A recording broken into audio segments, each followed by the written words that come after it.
Every week, the Payne family cuts straight to the real financial story. The one question, Bob, everyone's asking is, are we in an artificial intelligence bubble? You've been through boom and bust.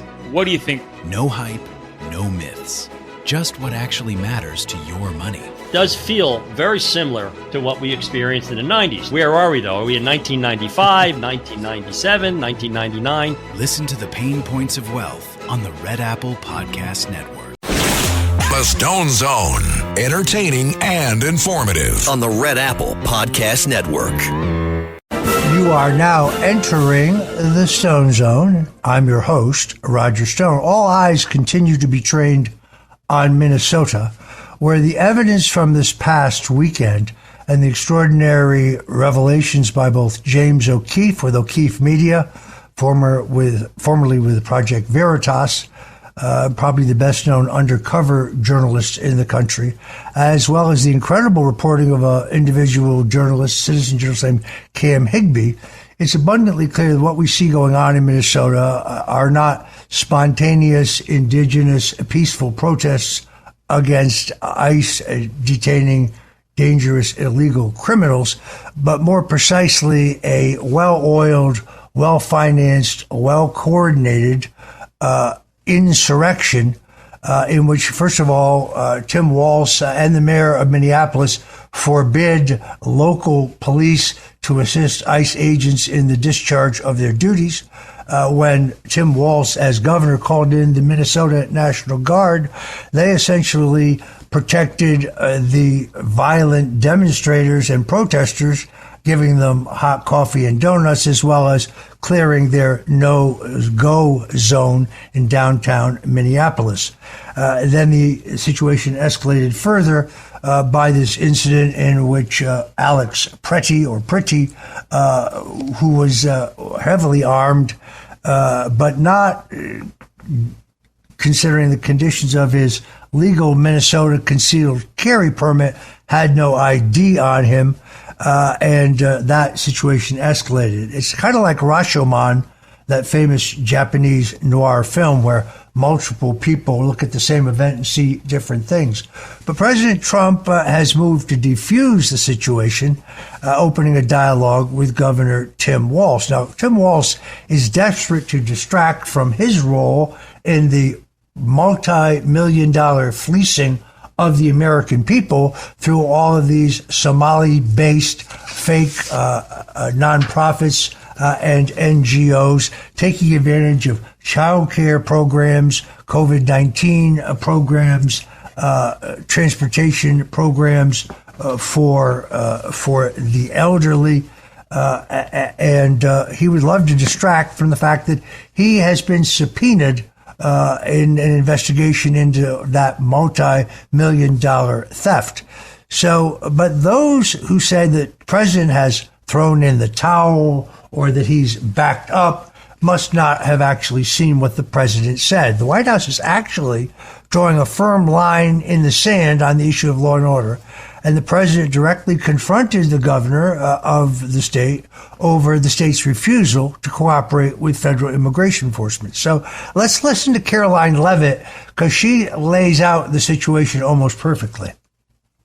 It is President Trump's hope and wish and demand for the resistance and chaos to end today. That's why President Trump spoke with Governor Walz directly this morning, and he has outlined a clear and simple path to restoring law and order in Minnesota. Number one, Governor Walz, Mayor Frey, and all Democrat leaders should turn over all criminal illegal aliens currently incarcerated in their prisons and jails to federal authorities, along with any illegal aliens with active warrants or known criminal histories for immediate deportation. Number two, state and local law enforcement must agree to turn over all illegal aliens who are arrested by local police. And then thirdly, local police must assist federal law enforcement in apprehending and detaining illegal aliens who are wanted for crimes, especially violent crimes. If Governor Walz and Mayor Frey implement these common sense cooperative measures that I will add have already been implemented in nearly every single other state across the country, Customs and Border Patrol will not be needed to support ICE on the ground in Minnesota. ICE and local law enforcement can peacefully work together, as they are effectively doing in so many other states and jurisdictions. Additionally, President Trump is calling on the United States Congress to immediately pass legislation ending sanctuary cities once and for all. American cities should be safe sanctuaries for law-abiding citizens only, not for dangerous illegal alien criminals who broke our nation's laws and do not belong here. We hope Governor Walz will do the right thing and continue to work with President Trump to keep the American people safe following their call this morning. Americans overwhelmingly want exactly what President Trump is delivering: strong borders and strict immigration enforcement against the worst illegal aliens, of which there are still hundreds of thousands to deport from the interior of our country. The most peaceful way to carry out this vital public safety mission is for Republicans and Democrats to do it together, and for state and local law enforcement to work together with federal law enforcement. We want to let cops be cops. You wouldn't know this continues to be a very popular policy position from the biased media coverage over the course of the last few days. But polling shows huge support for this exact thing President Trump is calling for. More than 80% of Americans favor deporting illegal aliens convicted of violent crimes. A country unable to deport criminals who enter it illegally is no country at all. The open borders agenda of Kamala Harris, Tim Walz, and the Democrats.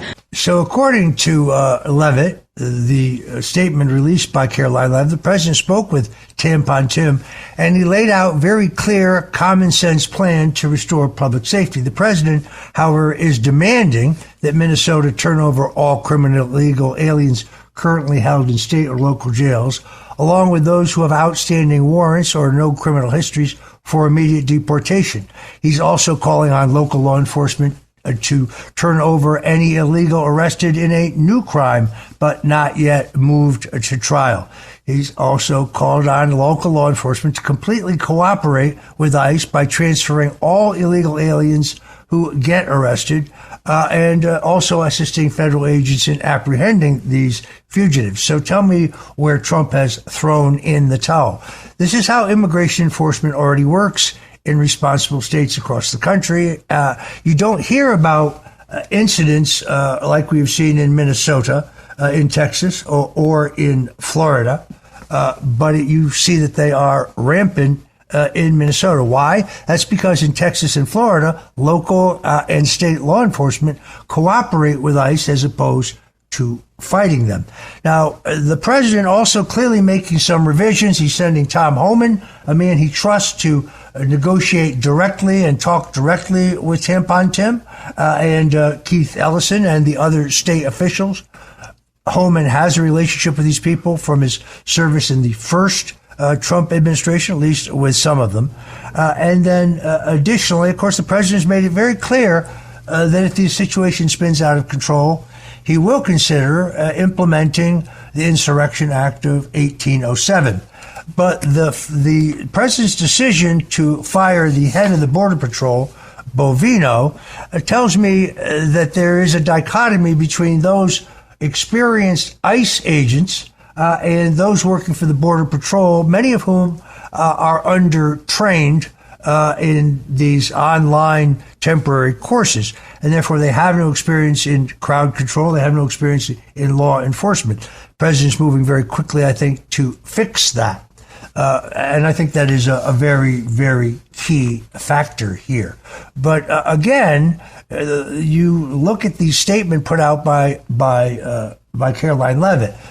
First of all, Governor Walz, Mayor Frey, and all Democrat leaders are required to turn over all criminal illegal aliens currently incarcerated. As I said, state and local enforcement must agree to turn over all the illegal aliens arrested by local police. This is not Donald Trump folding. This is Donald Trump holding the line. The president understands the optics of enacting the Insurrection Act of 1807. He also is very clear that Chuck Schumer and the Democrats intend to try to hold the president and the American people ransom. But again, 70% of those who are being arrested have criminal records either in their country of origin or here, or they're awaiting prosecution and trial on crimes here, other than the crime of just being in the country illegally. The other point that people keep missing is that 80% of the American people continue to support the efforts by Donald Trump to collar, arrest, and deport the most dangerous criminals.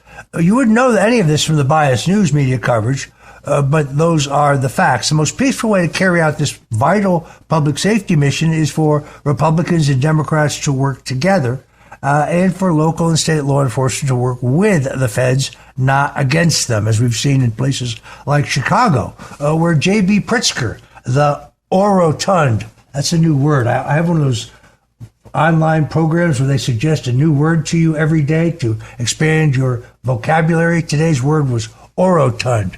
That basically means corpulent or fat.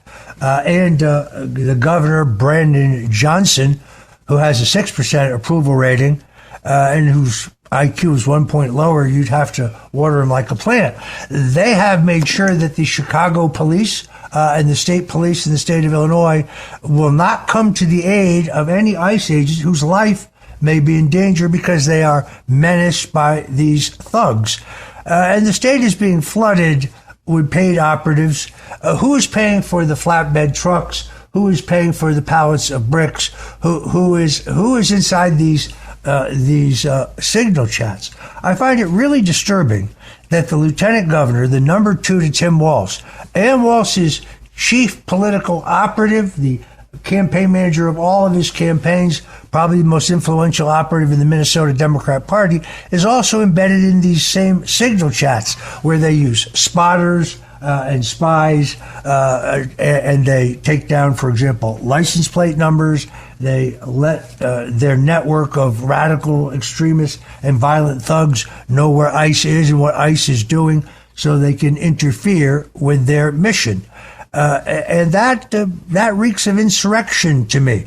So Tim Walz is walking a very, very dangerous line here, in my opinion. Not long ago, I got a call from the National Enquirer. They're doing a story on President Donald Trump's health. This is another canard of the left. They want to continue to insist that our president is not hale and hearty, which is absolutely absurd based on the fact that he has taken all of his medical tests, including cognitive tests, which he's not required to either take or release to the American people, and has done so. How ironic that the people who hid the fact that Joe Biden was essentially a vegetable in diapers through much of his presidency, heavily drugged. This explains the auto pen and a number of other bizarre actions, including this extraordinary string of pardons for violent criminals, child pornographers, child sex traffickers, drug dealers, as well as the I would call them prophylactic pardons for criminals like Adam Schiff, and Dr. Anthony Fauci, and Liz Cheney, and Adam Kinzinger, and Eric Swalwell, and many others, all by AutoPen. You're listening to the Stone Zone on the Red Apple Audio Networks. Whatever you do, don't go away, because we'll be right back. Every week, the Payne family cuts straight to the real financial story. The one question, Bob, everyone's asking is, are we in an artificial intelligence bubble? You've been through boom and bust. What do you think? No hype, no myths. Just what actually matters to your money. Does feel very similar to what we experienced in the 90s. Where are we, though? Are we in 1995, 1997, 1999? Listen to the Pain Points of Wealth on the Red Apple Podcast Network. The Stone Zone, entertaining and informative. On the Red Apple Podcast Network. You know, it just outrages me that the people who never question Joe Biden's health point to bruises on Donald Trump's hands or some noticeable swelling in his ankles to try to imply that he's in ill health. I knew both of Donald Trump's parents, Fred and Mary Trump. They were both very productive into their 90s. Donald Trump's ancestry is, of course, Scottish and German. These are very tough people. Donald Trump has always had extraordinary energy and health. He has never once smoked a cigarette. He just simply has never tasted alcohol. Even Robert F. Kennedy Jr., recognizing the president's steady diet of Kentucky Fried Chicken, which he loves, as well as McDonald's, which he really loves, says it's incredible that Donald Trump is even alive. But the president has released all of his medical tests, including, of course, his cognitive skills, which are off the charts for a man his age. Joe Biden would never take such a test because he could not pass it. He's always had an extraordinary level of stamina and an incredible work ethic. When I worked for him back in 2000, he would fly to Palm Beach from New York virtually every weekend on his big 727. Sometimes it would be full. Sometimes it would just be the president, then Donald Trump businessman and his family. Sometimes I would bum a ride because I had a small apartment with my wife in South Beach, Florida. So we would, in the wintertime, we would leave Manhattan late, or actually Teterboro, the private airport out in New Jersey outside New York City, Friday afternoon, but we would always fly back Sunday night. Which I thought was a little odd. I asked him why he didn't just fly back very early Monday morning. And this was long after the time that he was already a billionaire. And he would say, well, because I have to be behind my desk at 7 a.m. on Monday. Donald Trump has always excelled as a high-performance athlete in high school and the New York Military Academy, playing baseball, football, and soccer. He's also, by the way, a scratch golfer with an incredibly powerful swing. He's always had this extraordinary vigor. He sleeps little. He does watch Fox. He's made all his legitimate medical tests public, and they're all exceptional, as I say, for a man his age. That they would question his health and his stamina. This is a man who, even after he retires, is working the phones, working the internet, calling and dictating late into the night. It is not unusual to get a phone call from Donald Trump at, 1:30 in the morning where he's still working. So he is working every day for the American people. When we come back, an incredible story about a couple in Pennsylvania, Shannon and Jason Grady. They stood up to the local school board, and now they have been targeted by the far left and the state and county officials in Pennsylvania in a campaign of harassment surrounding their homestead in Chester Springs, Pennsylvania. They have a 24-acre spread where they raise goats, ducks, turkeys, chickens, and rabbits with their 5 children. They have a home they purchased in 2019. They live in a 200-year-old farmhouse, and they have been the target of the most outrageous overreach by local government, and it's all politically motivated. When we come back, Shannon Grady, Pennsylvania citizen, but also active with Moms for Liberty, joins us in the Stone Zone. We'll be right back. The Stone Zone, entertaining and informative. On the Red Apple Podcast Network. Welcome back into the Stone Zone.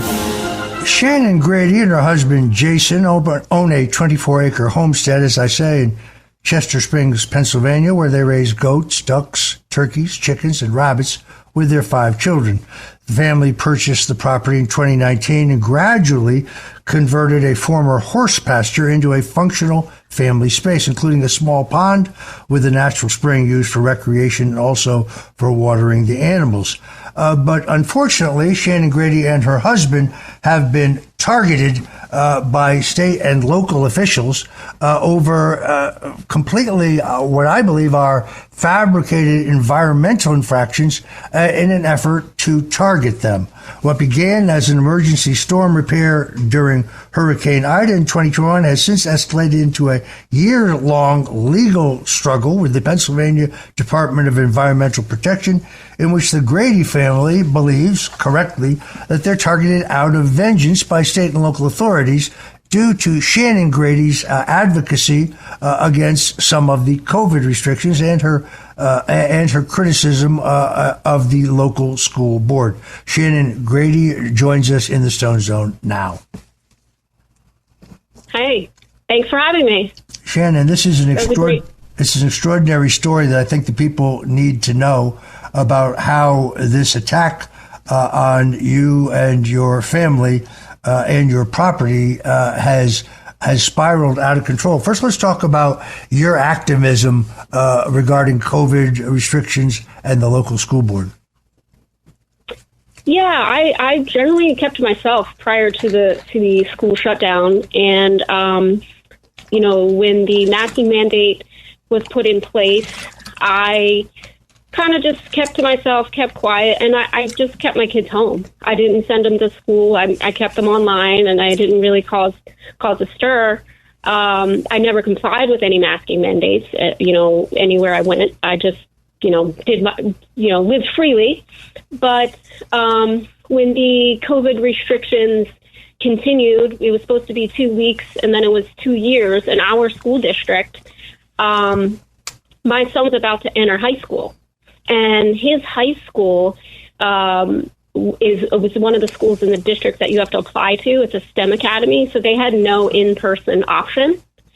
So prior to the start of that school year, I was researching, because we had no avail with our school board to listen to facts, listen to us talking at the school board meetings, etc.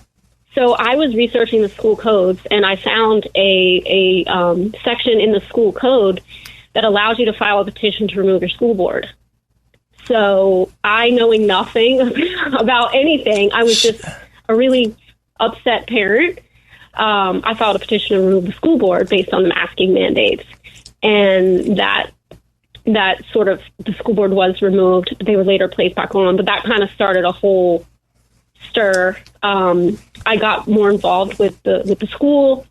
I later became the chair of Moms for Liberty, and so that was sort of my first, experience with standing up to government mandates, and it really opened my eyes to understanding. I was following the Pennsylvania Supreme Court did rule that administrative order issued for the masking mandate by the Department of Health was void ab initio, and I started to understand what these things meant, being an administrative order, government infringing upon your rights, and starting to really be able to recognize when government is overextending their reserved powers, if you will. Okay, so after Hurricane Ida destroyed your family's private driveway, crossing over a small drainage ditch, cutting off access to your home, the Grady's say the crossing became impassable, creating an urgent safety concern. Within a day, the family installed a 10-foot-long metal culvert and placed stone fill to restore access, an arrangement common in rural properties in this area of Pennsylvania. But then, days later, following, of course, an anonymous complaint alleging earth disturbance, representatives from the Chester County Conservation District and the State Department of Environmental Protection entered the property without a warrant, without advance notice, describing the visit and several that followed as raids, because that's how Shannon told me they went down, saying officials entered despite being posted no trespassing signs and explicit objections from the Grady's. An inspection report by the Department of Environmental Protection aquatic biologist Carol Canigliani documents a confrontation in which the property owners were present, were told that they had a legal right to enter, and the refusal could result in enforcement action. To me, that, of course, is a threat. So it was during that initial inspection, the officials identified the pond on the property that gave them their next excuse to harass the Grady family.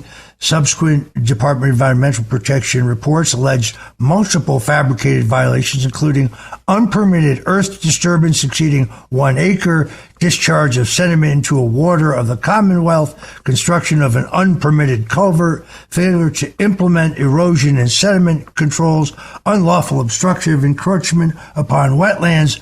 The natural spring pond was described as impermeable and potentially polluting. These are all, of course, outrageous fabrications, and you and your husband dispute these findings. Shannon, tell us about that. Correct. Yeah, we dispute these findings. As you mentioned, starting in 2021 was when the initial inspection took place based on an anonymous complaint. which we did file right to know to get such anonymous complaints. We still haven't yet seen those. But since 2021, there's been at least nine unreasonable searches of our property. And the DEPs had brought in not only the state, but they at one point had the U.S. Army Corps of Engineers. They were claiming that we were under federal jurisdiction according to WOTUS. So they were trying to say that we needed to work with the federal government as well because we're in violation of multiple environmental crimes and whatnot. But in all of these raids, if you will, they came with armed officers numerous times. They conspired with the police department, the PA Fish and Game officers who are also armed. Numerous times came onto our property. We gave them, we had posted signage, and we gave them verbal notice that they were not permitted to inspect our property and search our property, but yet they continued their searches. We basically explained to them that they have to prove harm. Their main claim is that we are a public nuisance causing environmental harm. And the statutes in which they cite we're violating, they have the statutory duty to prove that we've contaminated the waters of the Commonwealth or waters of the United States. Yet in all of their visits from 2021 through 2025, they failed to do one single soil sample test or water soil test, which they're required to do by the statute. They're required to show contamination, which they failed to do. So you and your husband maintain that the natural spring pond that they refer to is permeable, smaller than an acre, and actually environmentally beneficial, converting what was previously a muddy, runoff-prone pasture into a stabilized grassed area that serves as a water source for your livestock. The government has never shown any evidence of pollution or downstream harm, nor have any of your neighbors filed complaints alleging damage. Additionally, state aerial imagery shows only minor soil displacement consistent with normal rainfall. Grady notes that no soil, in this article that I read, this is, I think, you talking, Shannon, noted that no soil or water tests were ever made by state authorities to prove any of this environmental damage, as you just said, demonstrating that this whole thing is, in fact, political. I really must tell you, in a way, I can totally identify with you because I myself have been politically targeted. It was 7 years ago this past Sunday that 29 heavily armed FBI agents, similar to the armed thugs that were sent to your farm property, stormed my home at 6 o'clock in the morning. And this entire attack on you and your husband and your family, where you live on the property with your 5 children, as I recall, in a farmhouse that's almost 200 years old. They want to fine you and try to destroy you, not because you're doing anything wrong on your property, but because you stood up to the local school board. Yeah, and maybe that's where it originated. But, ever since they've interacted with us, every time they come, they said, just comply. You need to comply. You need to comply. You need to comply. But complying would cost your family $500,000 or more, including permit fees, hiring a certified wetland specialist, delineating wetlands, preparing restoration plans, and submitting a notice of intent for individual permits. Are any of the other property holders around where you live experiencing these same kinds of issues? Not that I'm aware of. And the ironic part here is that, the permits in which they wish us to obtain and comply with are regulated by the federal government. The EPA regulates the MPDES permit, which they want us to get. And WOTUS has been basically eliminated by the Trump administration. The WOTUS doesn't, they're claiming that, the water, our natural springs, which is what the pond is, the natural springs, we have 7 on our property, is not a water of the United States. It's not regulated by the federal government, but which is what they're trying to claim. And they're also trying to claim our drainage ditch is a navigable waterway. It has about a half an inch of water. So, that they're trying to, pull us into not only administrative regulatory purview, but they're trying to also force us to comply with an administrative process, which we have been saying from the beginning is unconstitutional. We are afforded proper due process. You cannot just show up here with an administrative order demanding us to comply with your demands, purchase all these permits, do all of these things, which would cost us $500,000, plus allow you to inspect, quote unquote, inspect our property for the next 5 years whenever you want, based on an administrative order issued by a manager who works at the Pennsylvania Department of Environmental Protection. So that's not due process. No, in fact, and this will come as a surprise to no one, when this whole matter reached the Commonwealth Court of Pennsylvania on May 28th of 2025, you represented yourself pro se, because let's face it, yes, lawyers are very expensive, focusing all of these questions that you've raised today about the state's authority to enter private property absent any consent to begin with. And of course, the local judge, Matthew S. Wolf, granted the state's Department of Environmental Protection to enforce this outrageous administrative order. The court retained jurisdiction, warned that failure to comply could result in sanctions, including contempt, fines, and perhaps even jail. These people are out of control, but I do think you have put your finger on the potential solution to your problems. I really doubt that Lee Zeldin, who is the director under Donald Trump of the Department of Environmental Protection, is aware of the situation. There are federal issues involved. They're claiming you violated federal laws incorrectly. Do you have some hope that Lee Zeldin and the administration will examine all of these issues, as they have done in other instances, defending, in one case, a Washington rancher who was falsely accused of environmental crimes? Are you hopeful that Lee Zeldin will step in? I am hopeful that Lee Zeldin will step in, and I actually did file a federal complaint against the Pennsylvania Department of Environmental Protection, along with an emergency temporary restraining order. We are seeking proper due process. If the DEP wants to prove their claim in their administrative order is that we are a public nuisance, which requires them to prove contamination to the waters of the Commonwealth or waters of the United States. They need to prove their claim in court and give us proper due process, which requires a trial by jury, not a non-neutral, quasi-judicial administrative hearing. That's all we've been afforded. Well, we are going to try to make sure that your case comes to the attention of the director of the Environmental Protection Agency. There's a great story over at the Populist Sentinel. You can check this out. If you go to populistsentinel.com, look up Shannon Grady. Terrific story about this epic harassment of you and your family by the state officials. And look, at a lot of these federal agencies locally, you still have Biden Democrats in control at the state level of some of these federal agencies. So we don't know what the Director of Environmental Protection knows about your case, but we're going to bring it to his attention. All right. God bless you. All right. You've been listening to The Stone Zone. I'm your host, Roger Stone, and we'll be right back.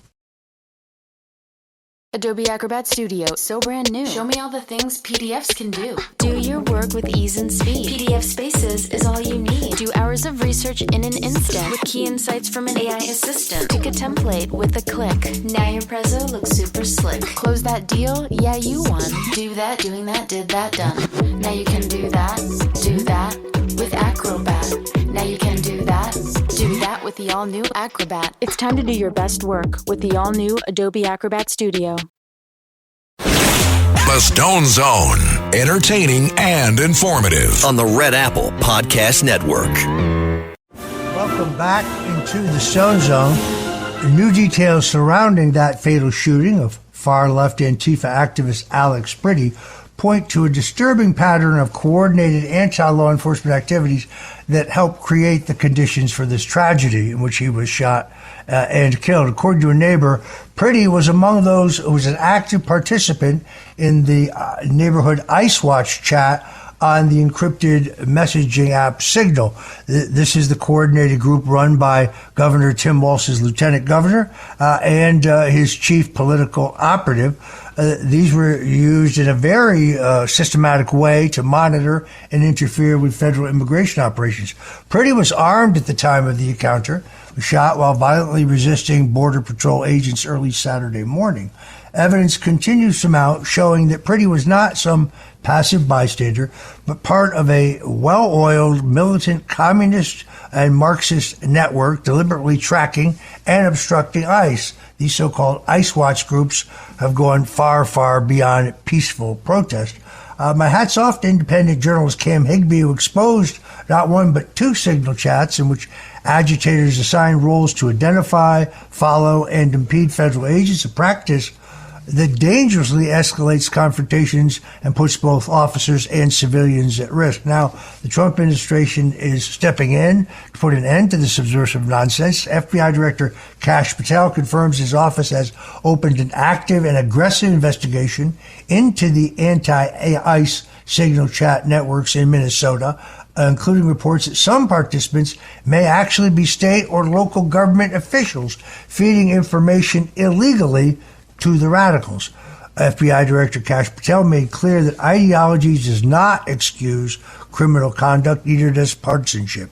He said, if you broke the law, you should be worried. Enforcing the law, what a novel concept. It should go without saying that federal authorities have a duty to protect lawful protest, but that does not mean that we ought to tolerate coordinated efforts to undermine public safety, violate federal statutes, and endanger lives. It's time to shut down these ICE watch networks before more lives are put in jeopardy. Meanwhile, President Donald Trump won a massive victory in the federal appeals court, a huge win for law and order, siding with the Trump administration and restoring the ability of ICE agents to do their jobs without politically motivated interference from left-wing lawfare groups or their activist judge allies. I'm still outraged that the two ringleaders who led that invasion of a Christian church in Minneapolis during services, a BLM group, this is horrific. To me, it crosses a line. But again, a local Biden-appointed judge, while those people were charged by Pam Bondi's Department of Justice, and these are violent crimes, they were not remanded. In other words, they were turned back out into the public where they can rejoin the ICE watch operations and continue to plant mayhem. To me, this is extraordinarily dangerous.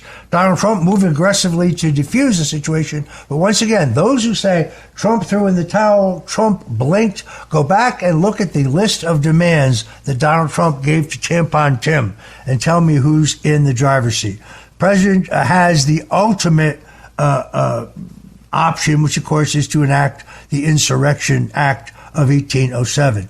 That would mean that the same military that so precision-like and so smoothly extracted Nicolas Maduro from Venezuela after first knocking out their radar and using some very high-tech weapons that the government says are classified to bring order. That has a political cost if the president does it. It has a political cost if he does not do it. I don't think he wants to do it, but he will do it if he has to. Until we meet again, God bless you and Godspeed. Thanks for listening to The Stone Zone with Roger Stone.